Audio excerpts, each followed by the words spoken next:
Oh man, this bloody banjo Man City, you can't really rely on them on anything. One time you want them to get a victory because Arsenal dropped points. Looks like Arsenal's going to take the league, aren't they? Aren't they? But look, ladies and gentlemen, we're going to talk about contract extensions, players potentially leaving, wage structure.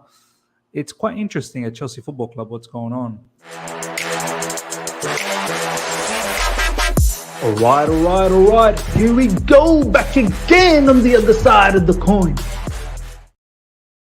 All right, welcome back to the other side of the coin, ladies and gentlemen. Let's get stuck into the latest Chelsea news that's circulating around in the community. First up, it's about Mason Mount. Look, the Mason Mount situation is going to be quite hot over the next few days, months, whatever the case is, because he's not signed his contract extension as yet, and obviously at the end of this season he'll only have one more season left. So it is quite interesting times at the moment with Mason Mount. So whether we like it or not, we are going to see this news popping up on a regular basis. Look, I'm not going to talk about his form and what he's been doing wrong and whatnot over the last, I've even said 16 months.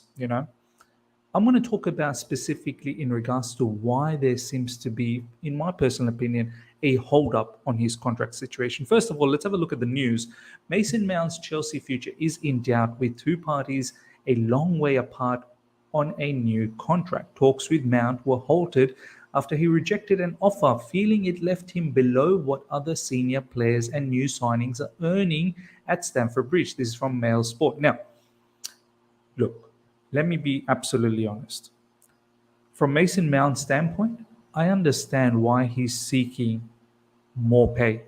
Not just double, because I think currently he's on about 75,000. So double that, you're looking about 150,000 K per week, pounds, which is still very, very handsome. But I understand why he's probably thinking about maybe 200, maybe 250 K per week, because you look at his CV in Chelsea, right? 2 years in a row, player of the season. Now, as I said, whether we like it or not previously, in regards to Mason Mount winning those player of the season, at the end of the day, he has it. He has it in his CV. The season before last season, I believe 2019-20, the season when we won the Champions League, that player of the season, I think it's warranted. He had a magnificent season and he was on the rise under Thomas Tuchel. Last season, however, 21-22, I think by default he ended up getting that. There wasn't anyone outstandingly, showing that they deserve it. Maybe you can put Thiago Silva's name there. Maybe you can put Rudiger's name there. But even all of those players had blips here and there, along with Mason Mount. But Mason Mount ends up winning it. So I get it. He's got every right to push for higher levels of income. But I think one has to be humble that he's just not that level. He's just not that level. There's a reason, I get the feeling, in Chelsea Football Club, the new owners may be looking to really fine-tune this wage structure. And the reason is that they probably think there's a lot of silly money that's getting thrown around. And from the club's expenses point of view, the accounting point of view, they probably see that this is a place where they can potentially save a lot more money if they're just a little bit more sensible. And that's why I think moving forward, I don't think anyone at Chelsea Football Club, whether they're current players or players that we buy, I don't think they're going to just willy-nilly hand out large wages unless you're an absolute superstar, unless you're the best of the best. Like in Reece James's case, Reece James is world-class. 100% he's world-class. Now, yeah, he gets injured, but the quality is undoubted. It's everyone knows how awesome the quality is. So players like that level will probably earn the bigger money. Anyone else, I think everyone else will probably fit somewhere in the middle, in the range between less than, I don't know, about 70,000 to 150,000. Around that mark, everyone else will fit in. And the outliers will get more. This is why Mudryk, I think he's on 97k per week. And some people have been saying even Enzo Fernandez isn't on like exuberant wages either. So I think for Mason Mount, it's not going to be easy to find that high wage. It simply won't be easy.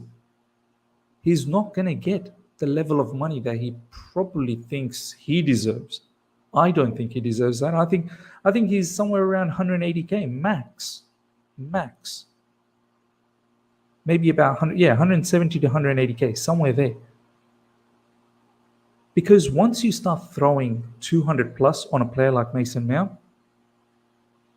one, you have to demand a lot more from Mason Mount, and two, you set a precedent. You set a precedent that, okay, if these level of players can earn that much money, then we have a problem. Now, Mason Mount, other argument is that not only he thinks he deserves it because of his CV and what he's achieved so far, his other argument, I believe, is, well, there are other players in Chelsea Football Club, like your Christian Pulisic, Kai Havertz, Kepa, even Koulibaly, Raheem Sterling, are on exuberant wages. They're on exuberant wages. So he's probably thinking, well, what have I done to not receive that? And this is where I talk about precedent. Our previous owners, as much as we like them for certain things, of course, all the trophies they've won, they've really screwed us up in terms of the wage structure. And this is where the new owners, the new board, they're really trying to fine tune this and not have these blow out of proportion. Much like that Liverpool model, where majority of the players are within a bracket of, let's say, 50 to 150,000. That's where majority are. And then the outliers, the best of the class, gets more. They're the exceptions. I don't think Mason Mount should be an exception, in my humble opinion. And this is why I think there could be a stalemate here. This is why I think someone like Mason Mount, I don't know whether we're going to strike a deal with him. Because I don't think Chelsea will give him that contract that he's searching for. And all the arguments that he'll have against it, the new owners, the new board will say, we're trying to rectify this. And more than anything, these Chelsea owners could think, look, I could just go in the market, find the next gem in midfield and just pay them, 70, 80, 90,000 per week. Much like the Mudryk situation. And don't forget, there's players like Andre Santos, there's players like Chukwuemeka. So there's other youngsters that are building up to that situation where they could potentially be part of the midfield down the track. And they're going to look to make sure the wages are aligned. So don't be surprised, ladies and gentlemen, if Mason Mount just doesn't find that contract. And come summer, if Liverpool are interested, I think Mason Mount will give it a good thought. Now, whether he earns that level of money in Liverpool, I don't think so. I don't think so either. But maybe they could potentially offer him something more than what we are offering. And look, they're looking to revamp their midfield.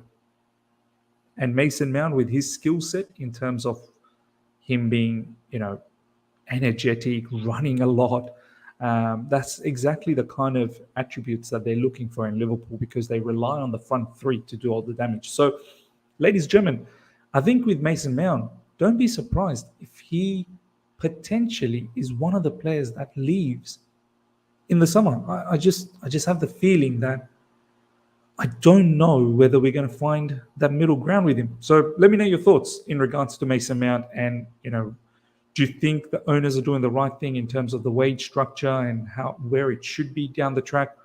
Let me know how you feel about that. Next up, ladies and gentlemen, I think Pierre-Emerick Aubameyang will 100% leave Chelsea in 2023. The plan is clear. It was impossible for Barcelona to proceed due to FIFA rules. They liked the player, but nothing else because of official rules. So we know there were some rumors that perhaps Barcelona could come and get Aubameyang at the last window, but FIFA rules is you can't play for more than two, you can't do more than two transfers, right? So he's already played for Barcelona, he's played for us, he can't now go back to Barcelona. And I think that's the case for any other continent as well. So I don't think it's just Europe. I think it's a FIFA law, as I said, due to FIFA rules over here. So this is probably one of the biggest reasons why Aubameyang has stuck around for the rest of this season.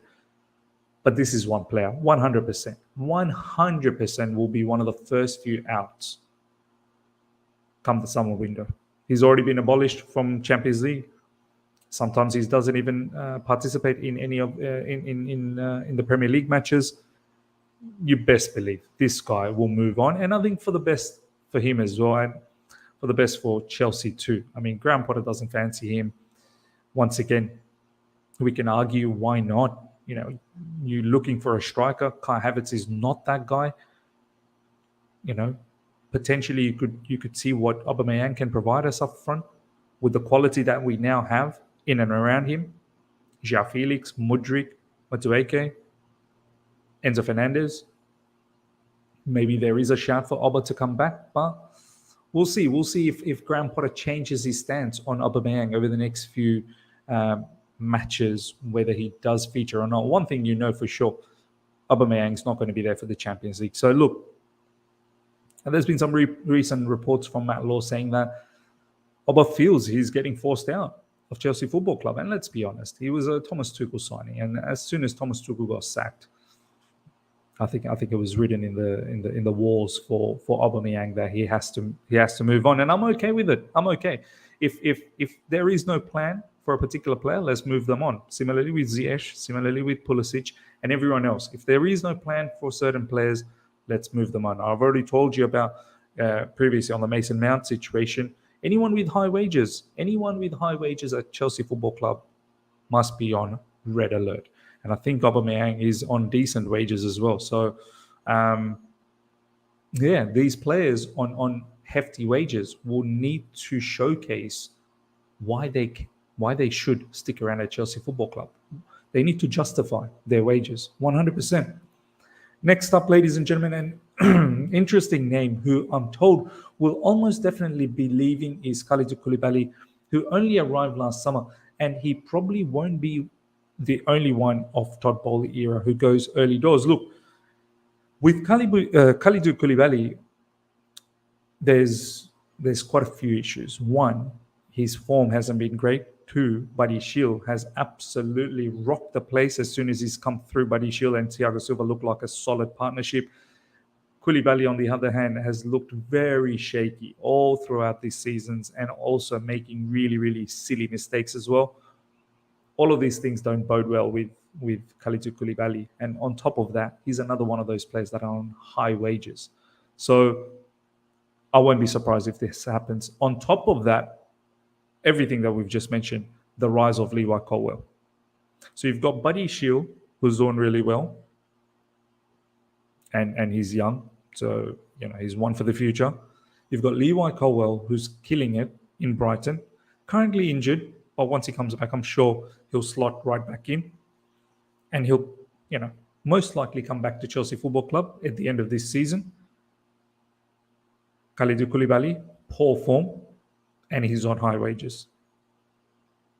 This is one of those players that you'll have to justify why you're going to stick around at Chelsea Football Club, why you should stick around at Chelsea Football Club. I won't be surprised if we pull the plug. I know it sounds very, very crazy. We've just bought him and we're going to let him go. And he's on high wages. How could we potentially let him go? Who's going to pay those wages? Yes, very, very good questions.